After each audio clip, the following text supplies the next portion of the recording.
El 6 de agosto de 1945, el bombardero Enola Gay lanzó la bomba atómica bautizada como Little Boy sobre Hiroshima.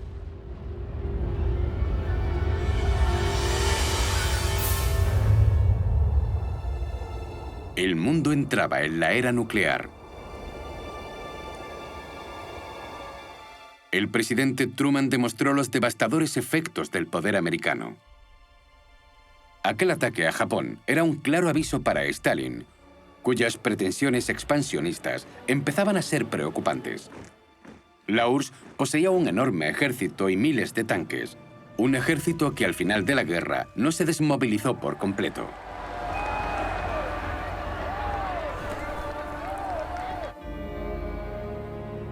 Truman creía que la bomba atómica los mantendría a raya, ya que los rusos aún no la tenían.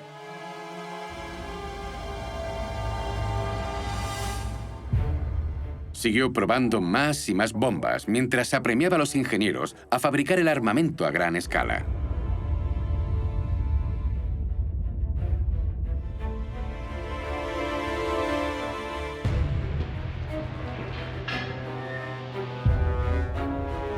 Pero entonces los soviéticos sorprendieron a los americanos con su primer ensayo nuclear. Y así fue como comenzó su demente lucha por la supremacía nuclear. La primera bomba de hidrógeno se lanzó en las Islas Marshall, en el Pacífico. Era 100 veces más potente que la de Hiroshima. 9 meses después, los soviéticos tenían la suya. La competición estaba al rojo vivo. Los americanos lanzaron Castle Bravo, una bomba 150 veces más potente que la de Hiroshima. La réplica de Khrushchev fue la bomba del zar, un monstruo 3 veces más potente. Era el punto álgido de la carrera armamentística. La destrucción mutua asegurada fue una doctrina bajo la que operaron tanto los americanos como los soviéticos. Mantuvo la paz en la medida en la que ambos bandos eran vulnerables al ataque del enemigo. Los dos eran capaces de destruir a su adversario, así que no había ningún incentivo para atacar primero. Esta estrategia sometía a las tropas a una presión intolerable. Durante la Guerra Fría, le pedimos al ejército que lograra lo imposible, que estuviese listo para lanzar la bomba atómica en cualquier momento sin que hubiera ningún accidente. Eso es imposible. No se le puede pedir algo así al ejército.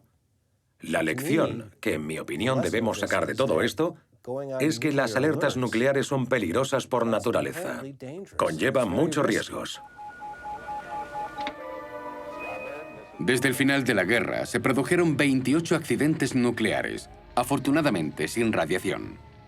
Marsh Bluff en Carolina del Sur, Goldsboro en Carolina del Norte y Yuba en California, entre otros.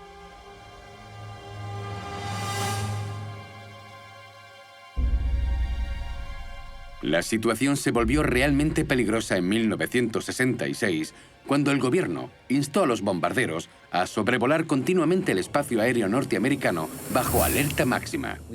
Teníamos bombarderos B-52 equipados con armamento termonuclear continuamente en ruta. Lo hicimos porque el mando aéreo estratégico creía que la Unión Soviética podía destruir los bombarderos en tierra en un ataque sorpresa. Además, la constante presencia de armas atómicas en el aire actuaba como elemento disuasorio.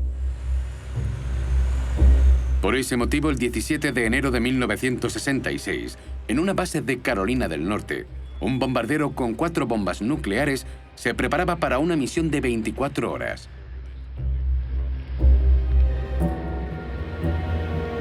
El capitán Wendorf y el mayor Messinger sabían que en cualquier momento podían recibir la orden de lanzar la terrible carga. Eran misiones propagandísticas y los pilotos eran auténticos héroes americanos.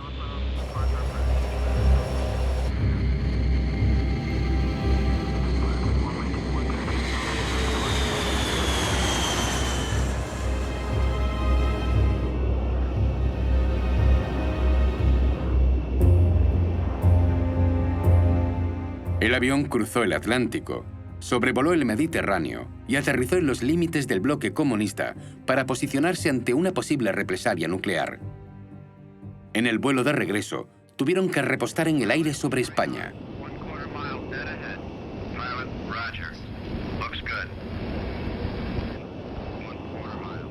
A 9.000 metros de altitud no es nada fácil realizar un repostaje aéreo. El mínimo error puede resultar fatal.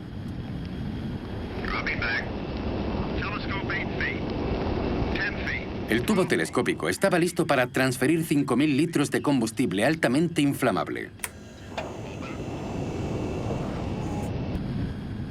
Pero había turbulencias si todo salió mal.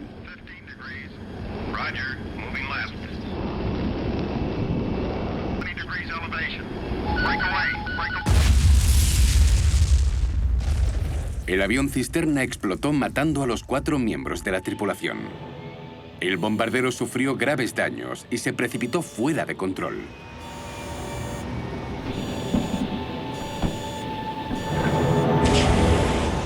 Cuatro tripulantes lograron saltar.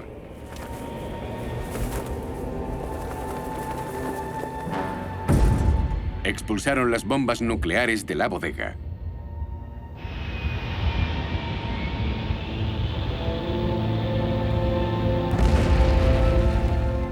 Y el avión se estrelló cerca del pueblo de Palomares, en la costa andaluza. El periodista Rafael Martínez Durbán fue uno de los primeros en llegar al lugar del siniestro, donde encontraron a 3 de los tripulantes sin vida.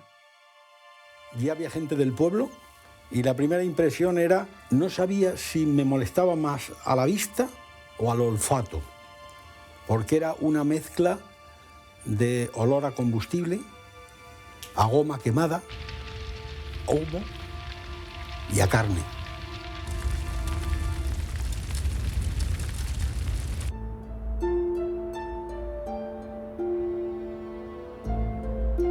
El tren de aterrizaje estaba a escasos metros de un colegio público donde en ese momento estaban dando clase pues 20 o 30 niños. Se salvaron de puro milagro. La población local socorrió a los 4 miembros de la tripulación que sobrevivieron. Fue el primer accidente en suelo europeo. Unas horas más tarde, llegó la Brigada de Explosivos de la Fuerza Aérea, causando un gran revuelo. En Palomares nunca habían visto un helicóptero. Los militares empezaron a buscar las bombas, que para su sorpresa, no estaban entre los restos del avión.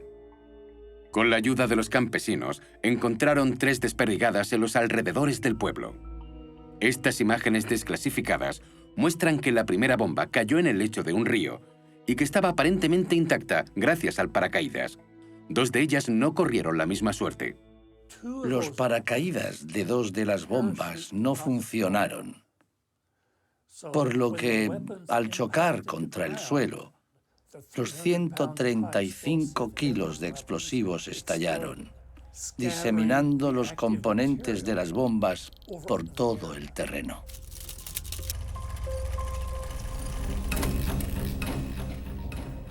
Estas impresionantes imágenes muestran a la Brigada de Explosivos retirando los restos de las bombas.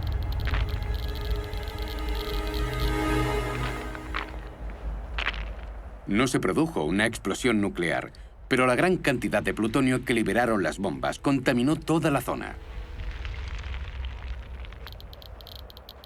Y la 4ª bomba no aparecía por ningún lado, lo que activó el estado de alerta máxima. Los americanos querían evitar a toda costa que los soviéticos sacaran partido del accidente. Así que el gobierno decidió continuar con los vuelos disuasorios. 24 horas después del accidente, los bombarderos sobrevolaban España y en un momento dado, alguien del régimen franquista dijo: «Esto es una locura, no sabemos lo que está pasando y siguen volando». Así que se solicitó oficialmente la cancelación de los vuelos con armas nucleares. El presidente Johnson intentó por todos los medios que Franco cambiara de opinión. En 1953, los dos países firmaron los Pactos de Madrid por los que Estados Unidos pagó 500 millones de dólares a cambio de la instalación de 5 bases militares. A mitad de camino de la URSS, España era un puesto estratégico clave para su estrategia de disuasión nuclear. Estados Unidos contaba con 12.000 soldados en permanente situación de alerta en España. 2 de esas bases enviaron 300 soldados a Palomares. Por la tarde empezaron a aparecer autobuses con soldados que después entendimos que eran americanos, porque es verdad que eran todos de color, eran negros. Nosotros no habíamos visto nunca a una persona de un color distinto a nosotros. Los militares debían encontrar la bomba perdida.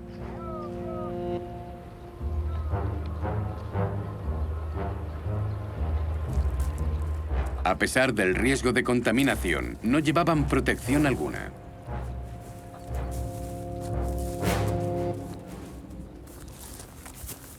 Midieran donde midieran, los detectores de radiación se disparaban.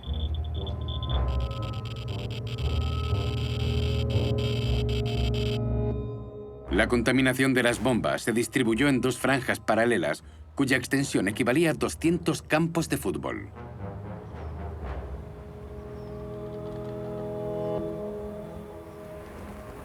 Los fuertes vientos de componente sudeste que predominan en esta región extendieron el polvo radiactivo. Era una zona habitada y con cultivos. Se necesitaba una intervención de emergencia. El objetivo prioritario era detener la expansión de las partículas radioactivas.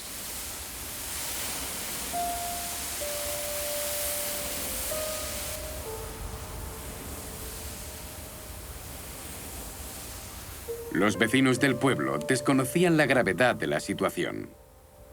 Luego venían haciendo con un aparato a donde había radioactividad. Y yo tenía una ventana aquí pequeña, y ahí en la ventana pusieron el aparato ese y estaba a tope de radioactividad.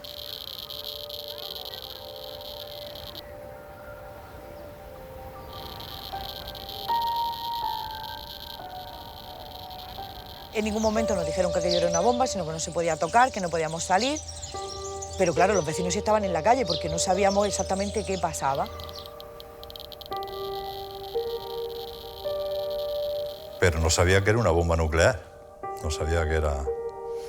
Y en aquel entonces poco sabíamos de la cuestión nuclear.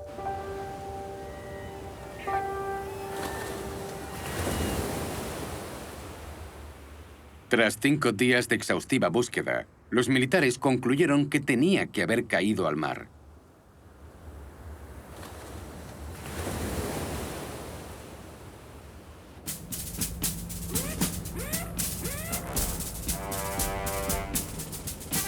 La Sexta Flota estadounidense se encontraba en ese momento en el Mediterráneo y recibió orden de localizar y recuperar la bomba lo antes posible. No podía caer en manos extranjeras.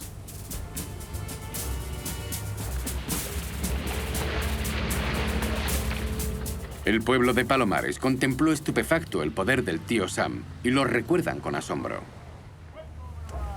La cantidad de herramientas que tenían ahí, los preparativos que tenían ahí, el derroche que tienen los americanos ahí, si uno no está ahí, es imposible que le entre en la mente.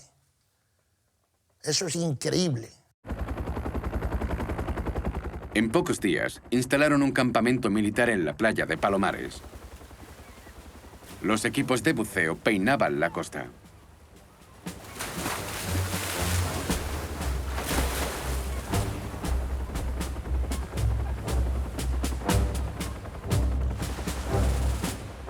Y los submarinos más avanzados buscaban en mar abierto.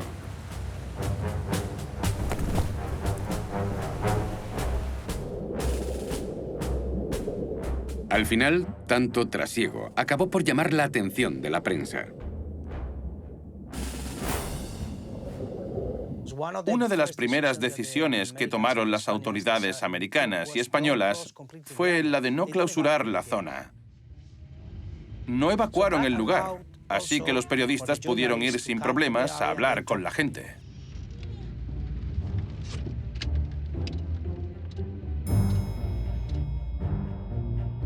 Palomares enseguida se llenó de periodistas. Por mí no, claro, después puedo tenerlo por Hablaban con todo el mundo y entrevistaban a los testigos. No les llevaría mucho tiempo averiguar aquello que los militares preferían mantener oculto. En América, el primero que publicó la noticia fue el New York Times. El no poder controlar la cobertura mediática extranjera encolerizó a Franco.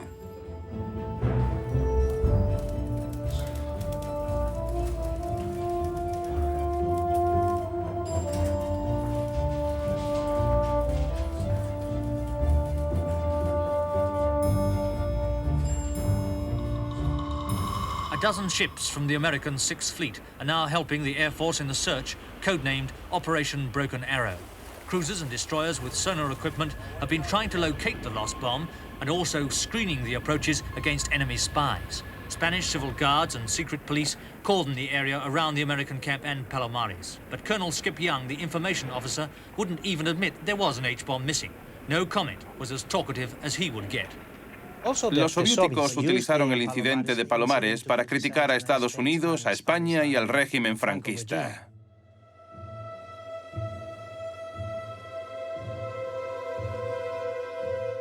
Aumentó la propaganda. Con caricaturas como esta, en la que un arrogante oficial americano va dejando a su paso un mortífero rastro. La Guerra Fría era una lucha sin cuartel. Los soviéticos alertaban a los comunistas de Europa Occidental de los peligros del imperialismo. Y cada vez había más ciudadanos que salían a la calle a protestar. Palomares era una pesadilla informativa para la Fuerza Aérea. Los medios estaban hablando del accidente. El ejército quería librarse de aquel problema cuanto antes. Se inició el proceso de descontaminación. Los cultivos estaban cubiertos de ceniza radioactiva. Había que destruirlos. Los habitantes de la zona vivían de los tomates.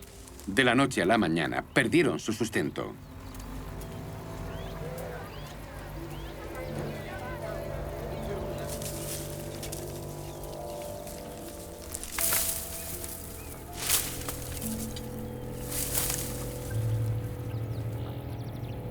Sus cultivos se habían transformado en residuos nucleares.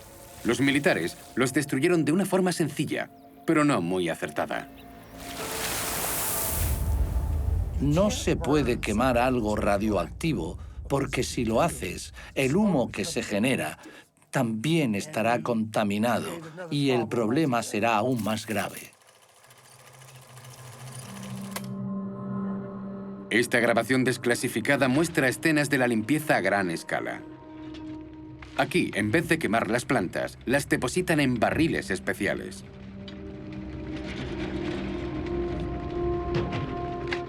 La tierra también estaba contaminada. Había que deshacerse de ella.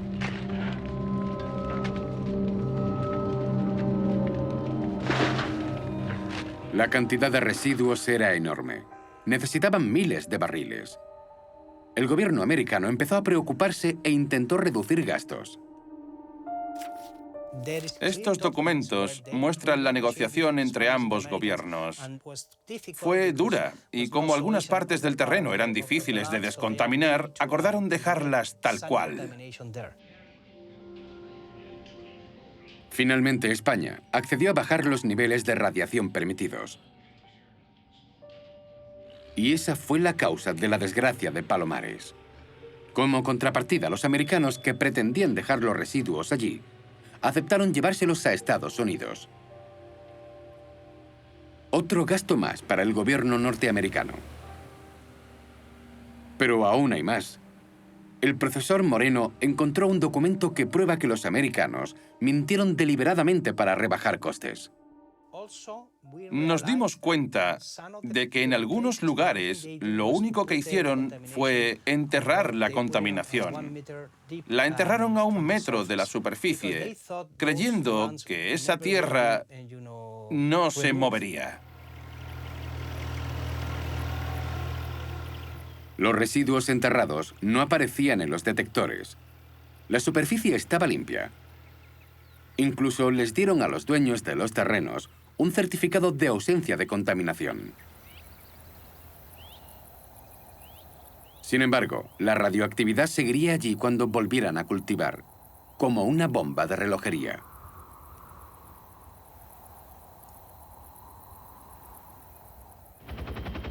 A bordo de este helicóptero procedente de la base de... Pero en ese momento, lo que más inquietaba al gobierno español era la bomba perdida. Podía perjudicar al turismo, la principal fuente de ingresos del país. Para evitarlo, el ministro de Información y Turismo llevó a cabo una atrevida campaña publicitaria. Y para demostrar con el ejemplo que no existe peligro de radioactividad en esta zona costera, el ministro señor Fraga Iribarne, el embajador de Estados Unidos, se dan un buen baño, pues así lo permite la benignidad del clima a pesar del invierno.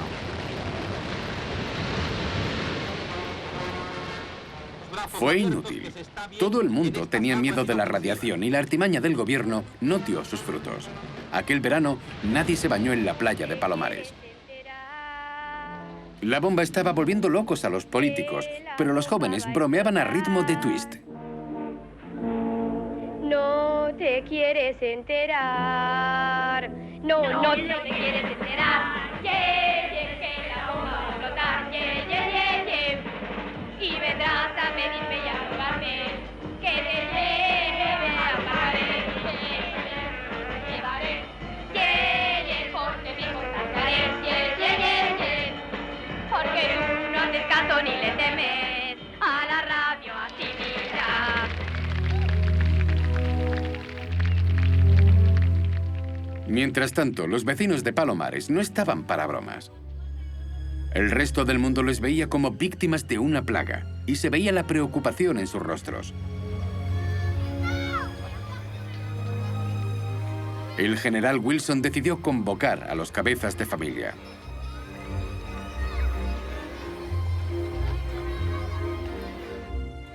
Hizo un llamamiento a la unidad contra la amenaza comunista y ensalzó la amistad hispanoamericana. Los campesinos, intimidados, no dijeron ni una palabra. No les aclara nada la reunión, no se les dice realmente cuál es el estado de la situación. No se les dice más que tienen que obedecer a las autoridades españolas, que tienen que obedecer también a los norteamericanos, que no tienen que ir a sus campos, pero sin contarle más detalles. Los rumores se extendían como la pólvora y la gente cada vez estaba más nerviosa.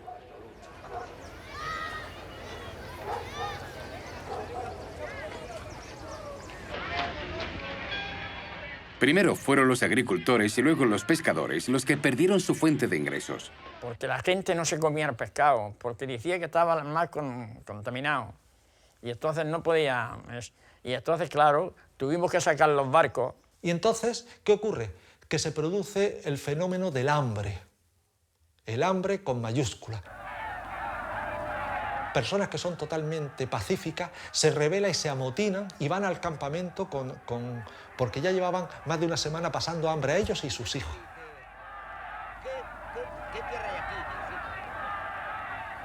Los militares comprendieron que habían subestimado las consecuencias económicas del accidente en la población. Para paliar de alguna forma ese rechazo, los norteamericanos compran parte de esa producción y la utilizan para alimentar a la tropa. El ejército siempre tenía tomates para comer.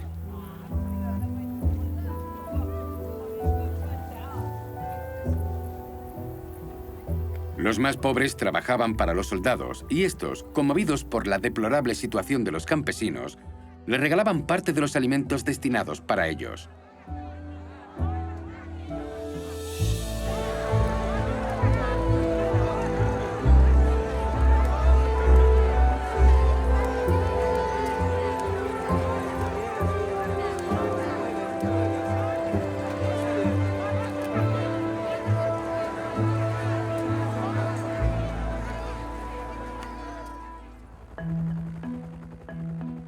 Con un puñado de dólares se habría solucionado el problema de Palomares.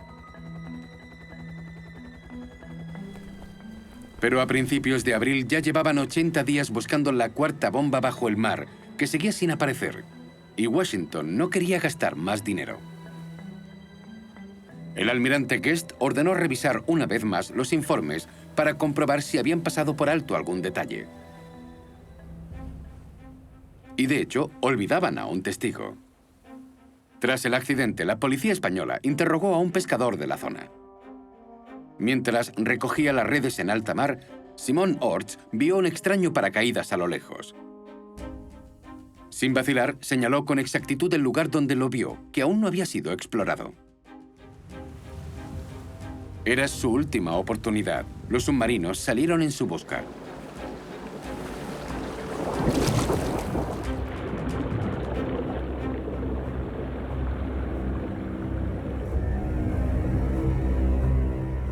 Tuvieron que sumergirse en aguas desconocidas, inexploradas y peligrosas.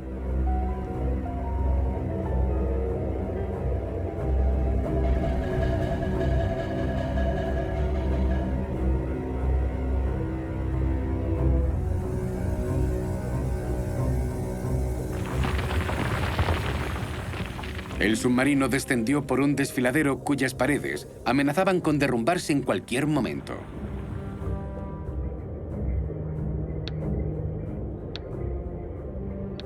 Entonces, de repente, a 750 metros de profundidad, distinguieron una silueta blanca. Era el paracaídas y la bomba seguía unida a él.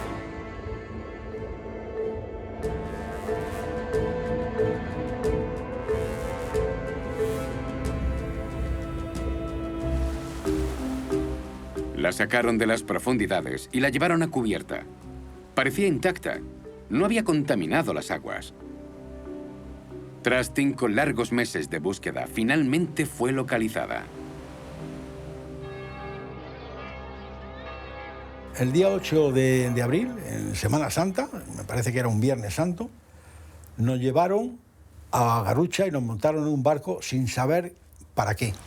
Y nos encontramos con que un barco cruzó delante de nosotros con la bomba. Entonces nos permitieron hacer una serie de fotografías porque el barco iba muy lento, pero desapareció.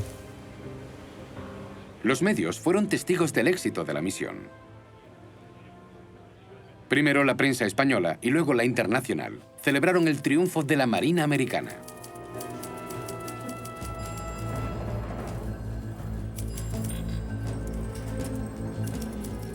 Una vez recuperada la bomba, los americanos hicieron las maletas y dejaron que el pueblo de Palomares lidiara con las consecuencias de un suceso que aún no acababa de entender.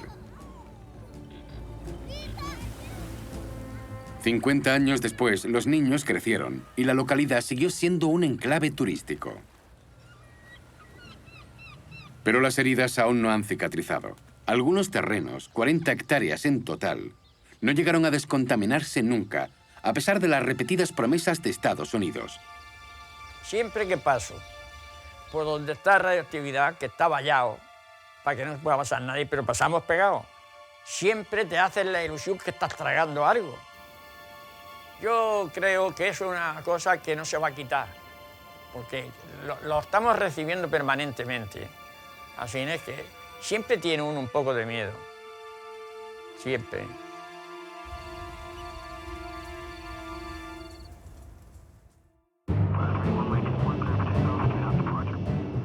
Tras el accidente de Palomares, se le prohibió al ejército americano sobrevolar el territorio español, lo que supuso una merma en su capacidad de disuasión.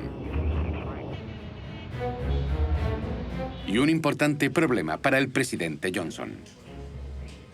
El secretario de Defensa Robert McNamara quería reducir las misiones de los B-52. Eran demasiado peligrosas, caras y deterioraban la imagen pública de Estados Unidos. Pero los generales no estaban de acuerdo. Sus bombarderos llevaban 20 años plantándoles cara a los misiles soviéticos. Representaban el poderío militar americano. Brezhnev, el actual líder del Kremlin, sabía que fueron los misiles las estrellas de los desfiles del 1 de mayo, lo que les permitieron salir airosos de la crisis de Cuba. Y además estaba impulsando la carrera espacial. Gracias a la potencia y fiabilidad de sus cohetes, la URSS iba en primera posición.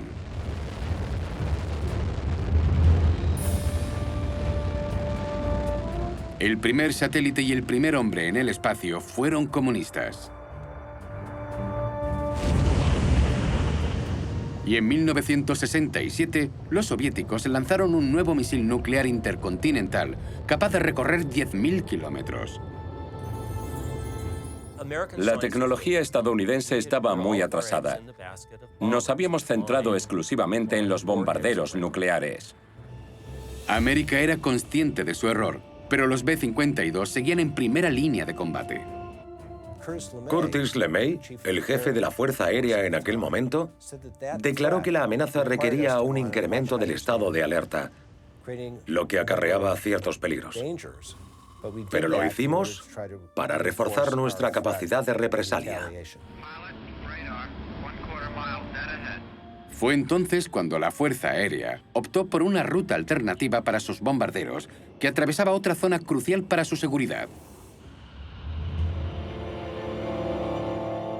Normalmente, la Guerra Fría se percibe como un conflicto entre Oriente y Occidente. Pero cuando uno observa el globo desde la parte superior y se fija en el Ártico, observa que está situado justo en la mitad del recorrido más corto entre Estados Unidos y la Unión Soviética. Su situación geográfica le llevó a desempeñar un papel clave en la era de los bombarderos de larga distancia. Los americanos tenían previsto establecer un enorme sistema de alertas en el polo, que incluiría Groenlandia, Canadá y Alaska.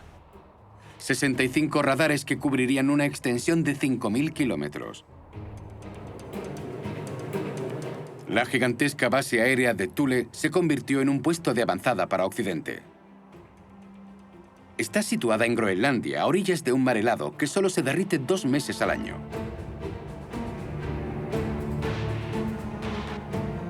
Su gigantesco radar, que funcionaba las 24 horas del día, podía detectar un misil soviético a miles de kilómetros.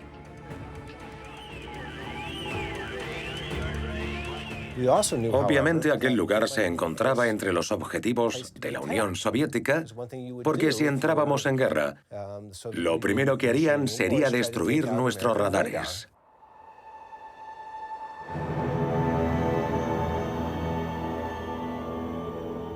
Equipos de bombarderos custodiaban el radar día y noche. Llevaban a cabo una misión secreta llamada la Vigilancia de Thule.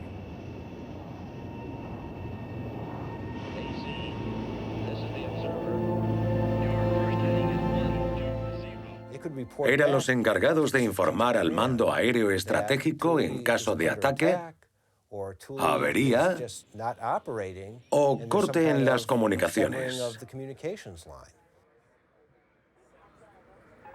El 21 de enero de 1968, un B-52 armado con 4 bombas nucleares patrullaba sobre la base a menos 40 grados centígrados. Algunos miembros de la tripulación se quejaron del frío, así que el copiloto decidió encender la calefacción.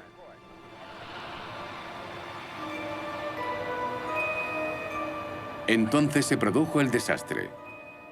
3 cojines que estaban frente a la rejilla de la calefacción se incendiaron. El olor a quemado alertó al piloto, pero el fuego se extendió con rapidez. La cabina se llenó de humo.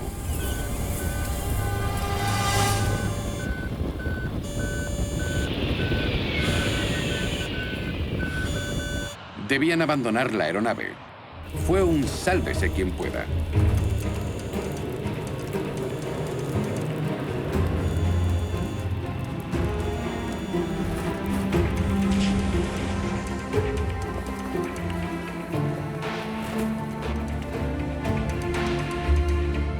El avión a la deriva se estrelló en el mar helado junto con las bombas.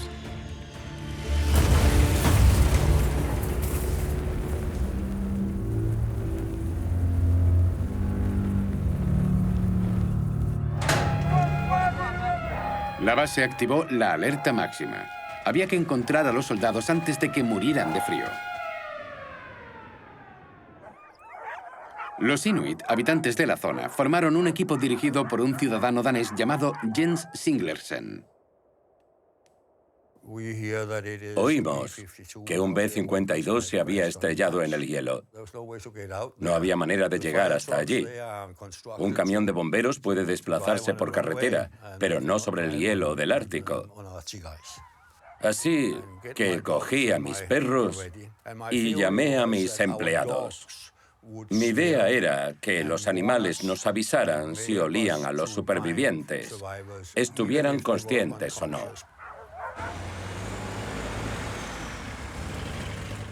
Mientras el danés se apresuraba al lugar de los hechos, la brigada de incendios de Thule peinaba el área en busca de supervivientes.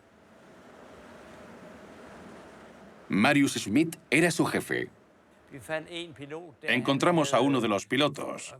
Se estaba congelando. Su brazo era un témpano de hielo. Otro tenía la pierna rota, pero los encontramos a todos y los llevamos al hospital. Tras 10 horas en el hielo, Jens Singlersen volvió a la base. Encontrar el lugar del accidente fue toda una proeza, y estaba ansioso por informar al general Hansiker, el oficial al mando. Pero una vez allí, vio que los oficiales estaban reunidos. Entré en una habitación donde había varios oficiales de alto rango y miré a mi alrededor. En el medio estaba un general de 2 estrellas que parecía una estatua romana. Tenía los ojos azules y una mirada penetrante y altanera. Me miró por encima del hombro y dijo: «Bueno, forastero, cuéntame tu historia». Le informé y él me respondió: «Y una mierda, no me creo ni una palabra». Entonces se dio la vuelta y siguió hablando con el resto de oficiales. Aquello me sentó fatal.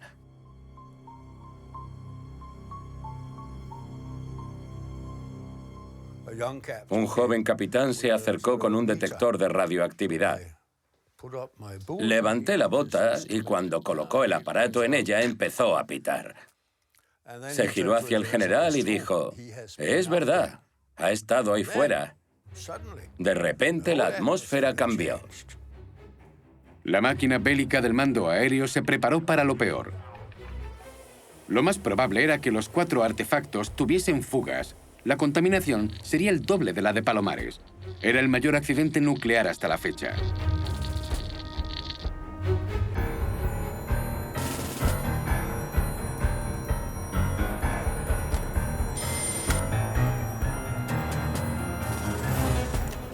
Pero la Fuerza Aérea no estaba preparada para gestionar una catástrofe de esta magnitud.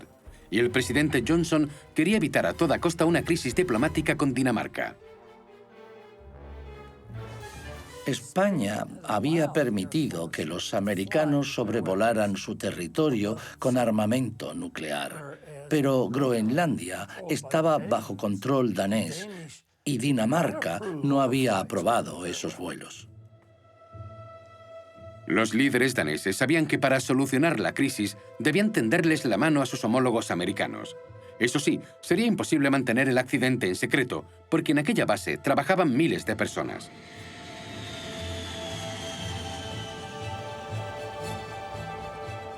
Nadie quería cometer los mismos errores que en Palomares, por lo que se convocó una rueda de prensa. Era la primera vez. Los americanos no estaban acostumbrados a actuar con tanta transparencia, sobre todo en lo concerniente a este tipo de asuntos.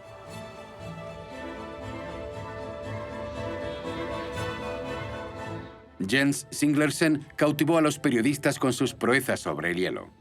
Venían de todas partes del mundo y no sabían nada sobre la vida en el Ártico.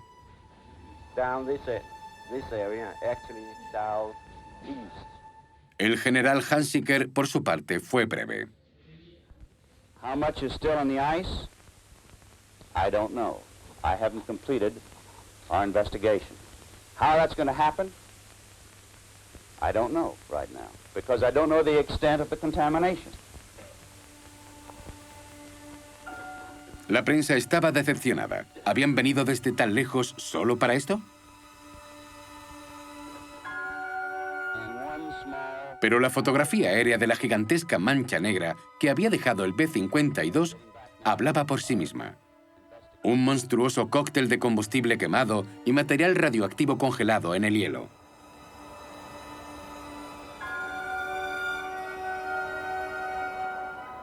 Cuando Hansiker y sus hombres inspeccionaron el lago helado, se quedaron estupefactos al no encontrar más que diminutas piezas del avión. La aeronave y las armas impactaron con tal fuerza que llegaron a alcanzar los 1000 kilómetros por hora, una velocidad muy superior a sus límites.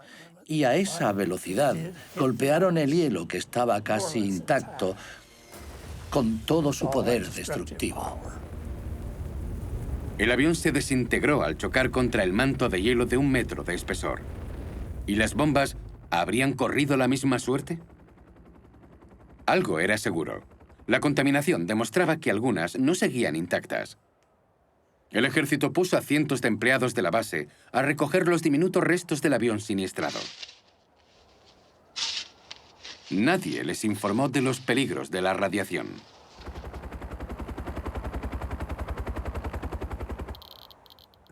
Gracias a los detectores de radioactividad, dieron rápidamente con las zonas más afectadas.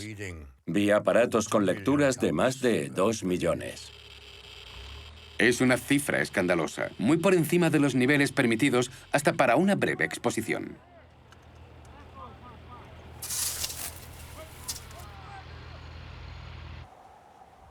Lejos del área del accidente, se hallaron fragmentos más grandes.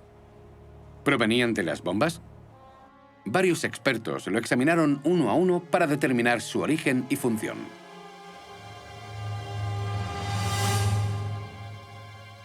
Buscaban los números de serie de los componentes. Y así fue como lograron identificar 3 de las bombas. Los documentos desclasificados dan fe de ello. Pero no había ni rastro de la 4ª.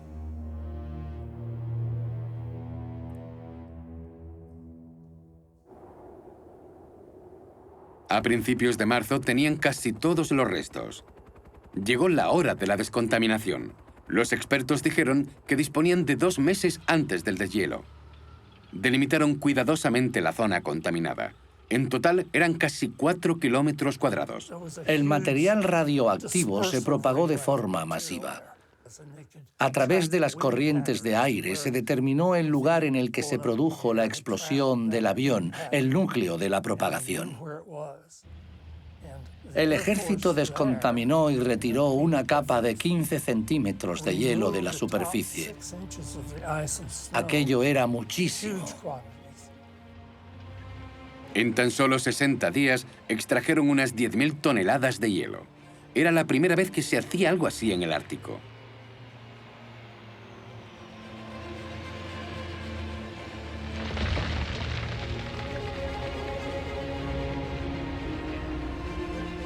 El hielo contaminado se almacenó en antiguos depósitos de la base militar.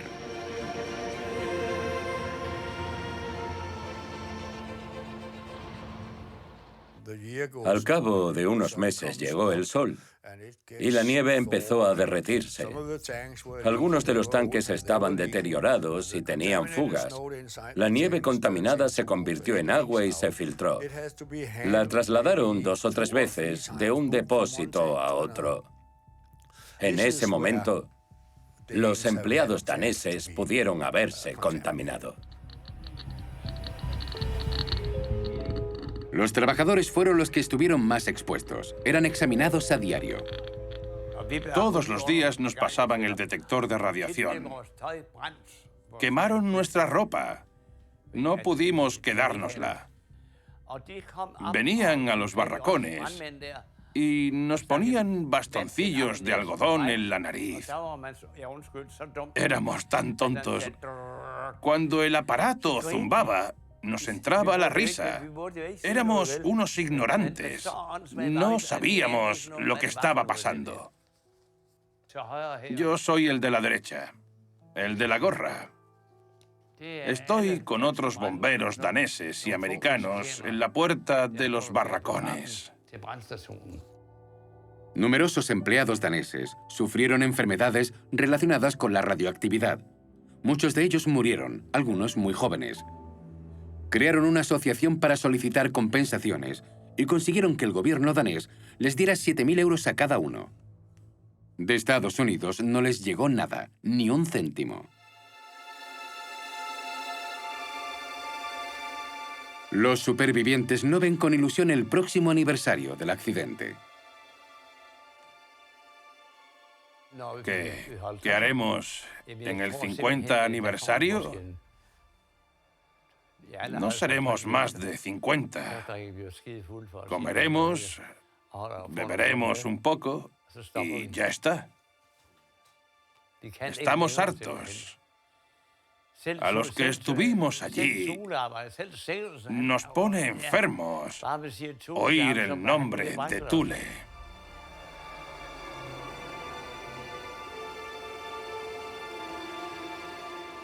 En 1968, una vez retirado todo el hielo, los americanos idearon un plan secreto.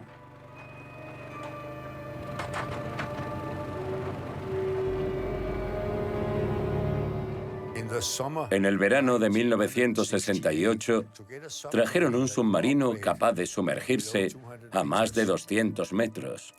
Nunca habrían hecho algo así en Thule sin que hubiese una razón para ello.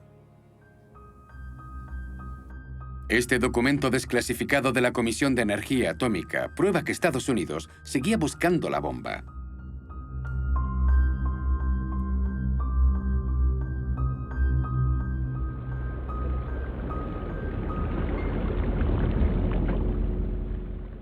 Inspeccionaron la bahía durante semanas y al final encontraron una zona cubierta de restos metálicos.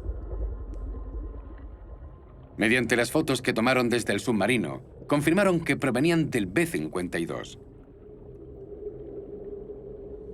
El tren de aterrizaje y parte del fuselaje se hundieron en el mar en el lugar del accidente. Pero ¿dónde estaba la bomba? La misión se canceló antes de hallar la bomba. Simplemente dejaron de buscarla. Mi teoría es que se precipitó al mar desde la bodega, atravesó el hielo y se hundió hasta el fondo. ¿Y si todavía se encuentra bajo el agua? Cada una de esas bombas contenía 1 kilo de plutonio. ¿Acaso sigue esta venenosa reliquia de la Guerra Fría acechando en el fondo de Bahía North Star? El de Thule fue el 30º accidente nuclear en menos de 20 años.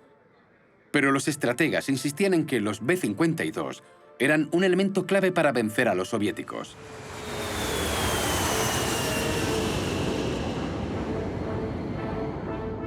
El presidente Johnson no estaba de acuerdo y los sustituyó por misiles. Aunque estos también provocaron alguna que otra catástrofe. El final de la Guerra Fría no llegaría hasta 20 años después. Los bombarderos no realizaron más misiones. Su largo reinado había terminado.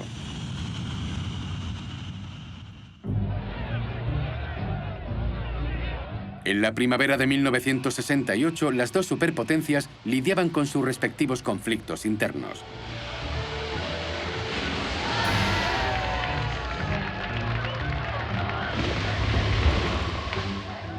Se agitaban vientos de cambio. Para la Unión Soviética fue una llamada de atención. Su imperio se desmoronaba. En Checoslovaquia, los tanques rusos aplastaron las revueltas de la primavera de Praga. Pero en la Alemania del Este crecían las demandas democráticas.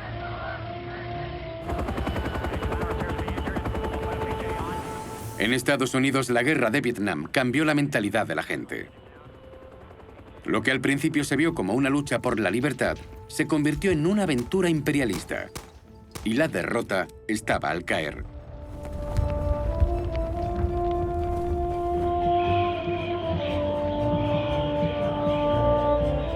Por todas partes, los jóvenes se rebelaban contra el antiguo orden.